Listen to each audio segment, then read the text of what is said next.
back now to the breaking news we're tracking. This is a live shot of the House of Representatives in Washington. Let's listen. The nays are 1. 2/3 being in the affirmative. The rules are suspended. The bill is passed, and without objection, the motion to reconsider is laid on the table.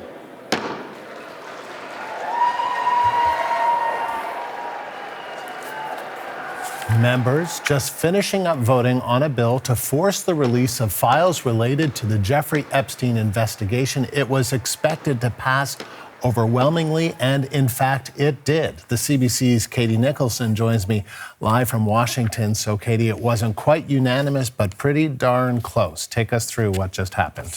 Yeah, and they only needed a 2/3 sort of majority to pass that here. Clearly, they hopped over that. It's important to note that a lot of Epstein's victims and accusers, they were actually watching all of this unfold in the gallery as well. So you heard a bit of a reaction there when it was gavelled in. And certainly lawmakers pleased to have been pushing on this, a bipartisan effort for months now. And then no doubt some of that sound that we heard there coming from the survivors and the accusers who've had a very emotional day, but also, as they told us today, a emotional couple of weeks watching all of this unfold.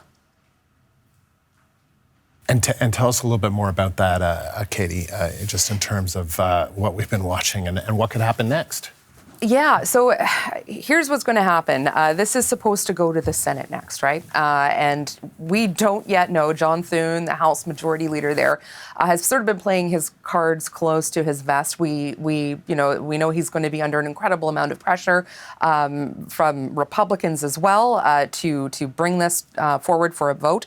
But one of the concerns we heard today from Representative Thomas Massey, one of the architects of this bill, is that in the Senate there may be some amendments. They may monkey around with it a little bit.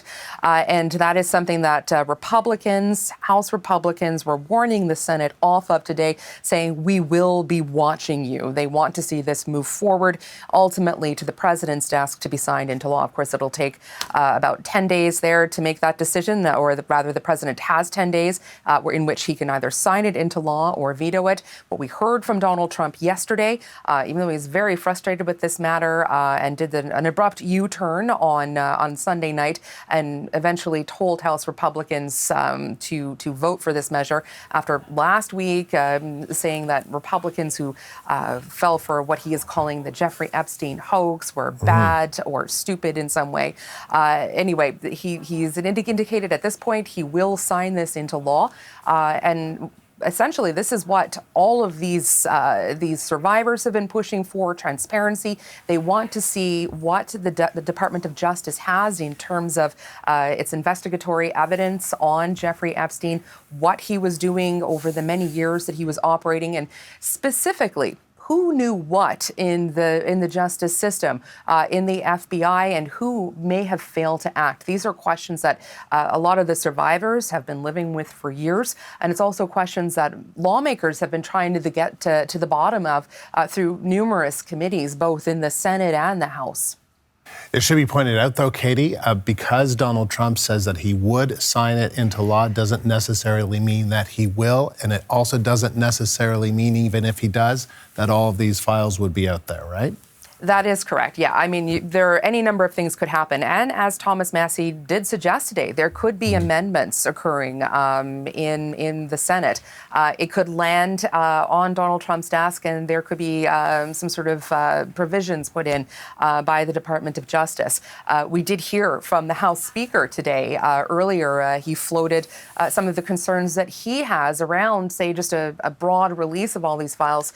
He noted that there may, in fact, be materials in here that point fingers at people that may not actually sort of hold water, that the FBI may have already investigated and determined that certain allegations may not have been credible. And to that end, he's saying, well, there could be other victims in that, people are going to be falsely accused if there's a broad release of documents. So certainly there will be a lot more discussion around this. And it's really going to be interesting to see what the Senate does do today do with this, what John Thune decides to do with this.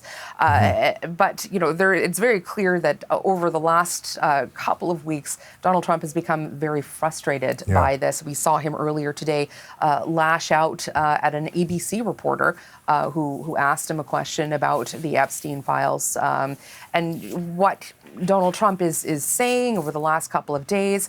He again disavows any sort of knowledge of what Jeffrey Epstein, he kind of says, I didn't really know him that well, even though we know that they did have a very long-standing friendship that did go south in the early 2000s.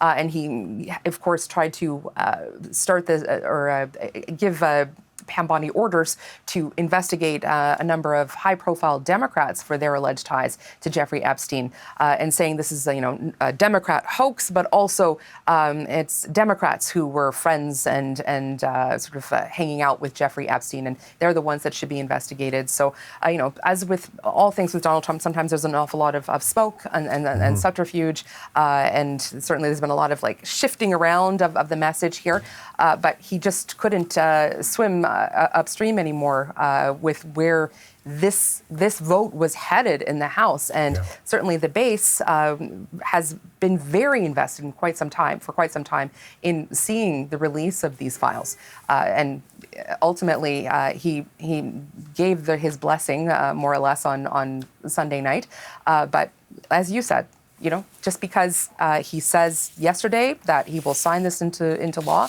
we don't know what may happen next in the Senate, and we don't know ultimately what Donald Trump will finally decide should this document land on his desk. Obviously, lots to watch for. Katie, thank you. The CBC's Katie Nicholson live in Washington. We're going to have more on this breaking news coming up in the program.